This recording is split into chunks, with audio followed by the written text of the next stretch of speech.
In the news this week, more accountability, calls for proper investigations following alleged police brutality and racial biased claims.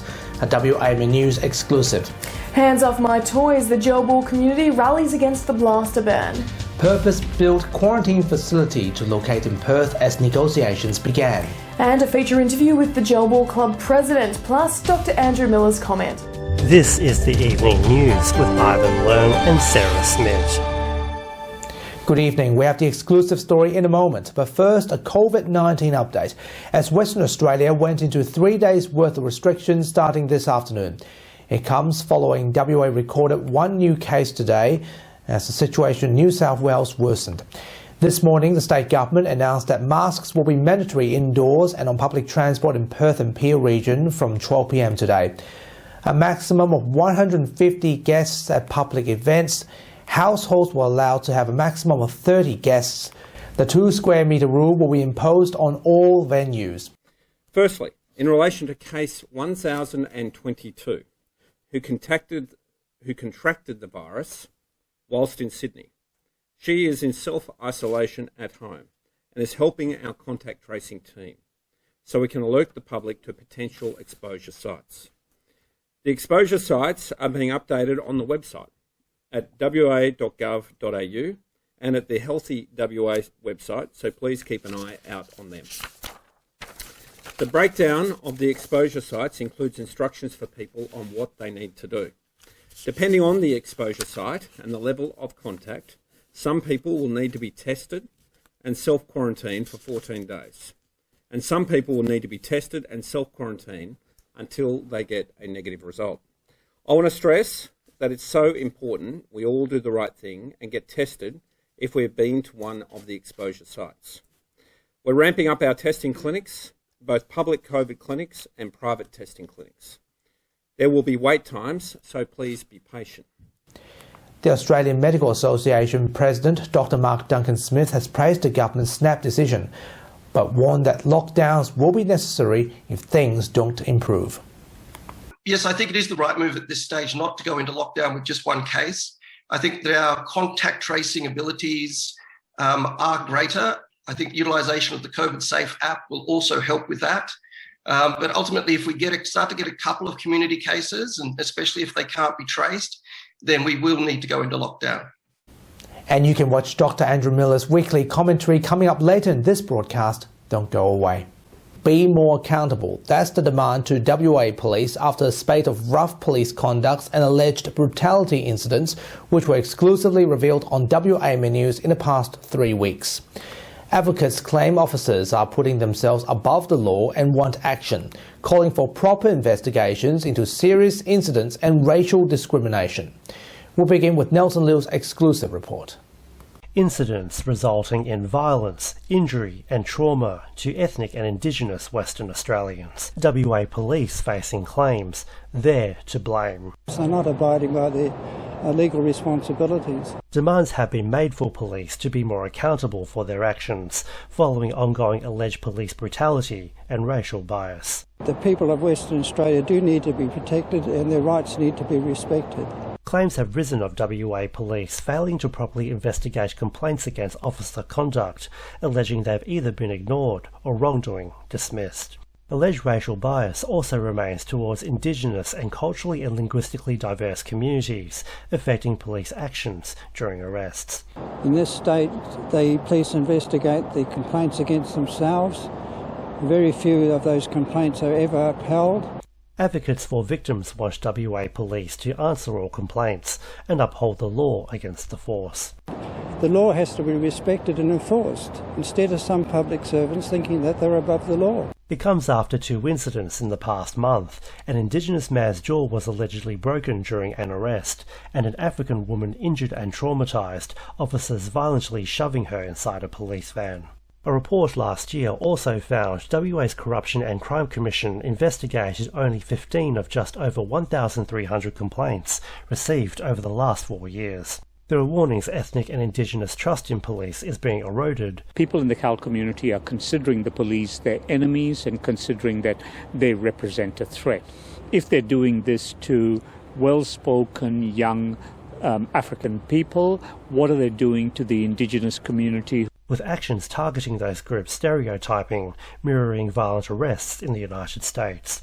Advocates say cultural training in WA police is vital to protect the rights of ethnic and Indigenous Western Australians. We need to reduce all of the stereotypes that they have, and the only way you can do that is by training them right from the start.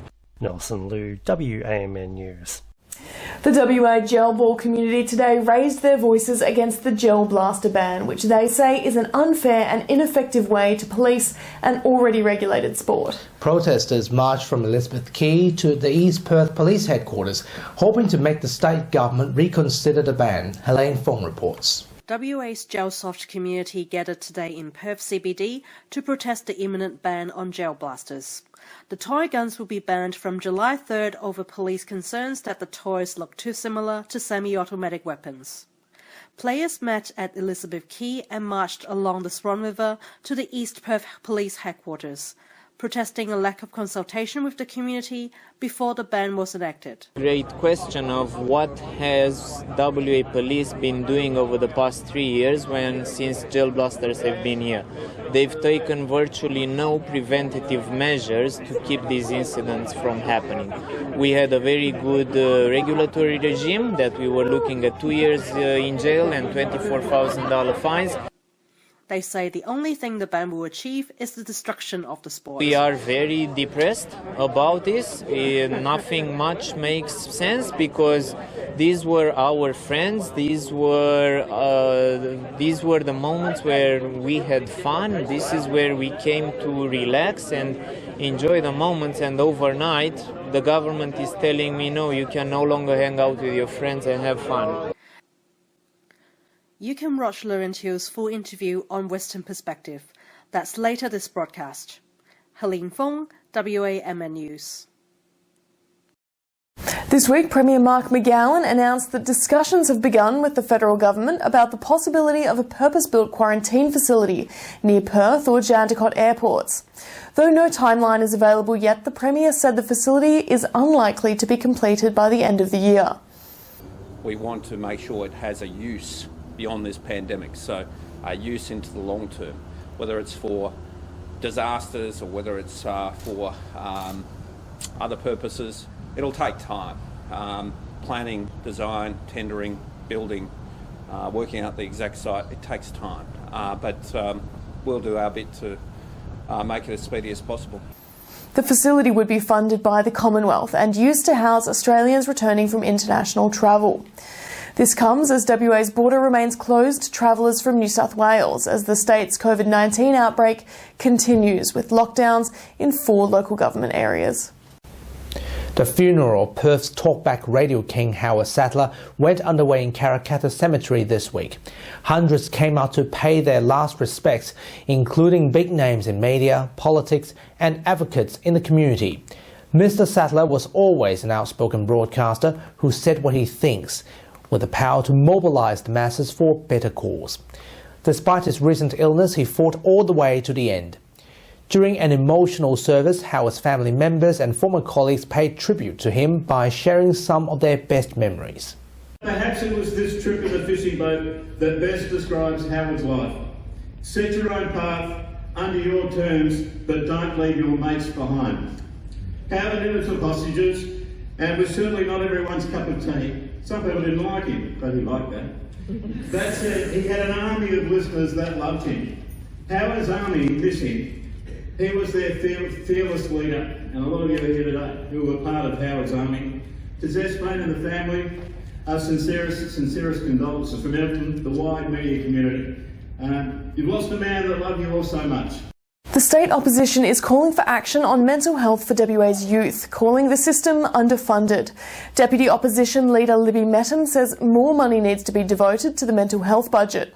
Currently, only 6.5% of the total mental health budget is youth mental health, putting lives at risk. Joined by grieving mothers who've lost children to suicide, Ms Mettam has condemned the McGowan government for failing the mental health needs of young people. We are urging that task force and government to ensure that the solutions that emerge and will be funded through that ministerial task force include critical community supports that can complement the clinical public mental health services. Our clinicians working in our public mental health services are doing the best they can in a challenging and what we know is an under-resourced environment. But treatment services alone cannot provide the range of supports that families need to keep young people engaged in their treatment and to provide families with the support they need. WA's lowest paid workers will be getting a financial boost as the state increases its minimum wage. The WA Industrial Relations Commission has revealed a decision on Thursday to raise the wage by 2.5%, resulting in $779 per week at an hourly rate of $20.50. Unions WA says it's time the changes are made following increases to the cost of living. Unions had called for a higher increase and a higher increase would have been welcome, but given the circumstances we're pleased that the Commission rejected calls for a wage freeze and came far closer to Unions WA's position than any of the other parties. Turning to the US, Democrats and Republicans have agreed on the basic terms of a nation-building plan, with $5 trillion of infrastructure spending over the next 8 years. The President acknowledged that the plan does not include his educational and social priorities. Republican Senator Rob Portman was instrumental in pushing through the previously stalled negotiations. Former policeman Derek Chauvin was sentenced to 22.5 years behind bars by a Minnesota judge for the murder of George Floyd in May 2020. Mr. Chauvin was arresting Mr. Floyd on suspicion of using a fake $20 bill. A video of Mr. Chauvin, a white man kneeling on the neck of Mr. Floyd, a 46-year-old black man in handcuffs for more than 9 minutes, captured by a passerby, has sparked the largest protest movement seen in the United States and around the world for decades. A summit of European Union leaders is underway, but a stalemate remains as France and Germany push for more dialogue with Russia. Eastern European countries opposed the talks, with fears that the push for dialogue could signal a wrong political message to Russia.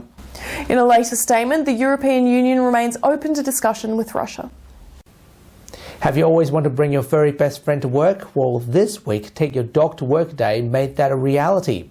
From accountants to mayors to police, all took their best buddy for work with basketball, treats and plenty of attention. There's simply no shortage of cuddles to increase work efficiency. Take Your Dog to Work Day began back in 1999 by advocates to celebrate mankind's dog companions, with hopes it will encourage dog adoptions within the community. And that's our weekly news and current affairs. We have the latest news on our website, wamnnews.com.au. From Sarah and myself, we wish you good health. Thanks for watching. See you next Sunday. Thanks for stopping by.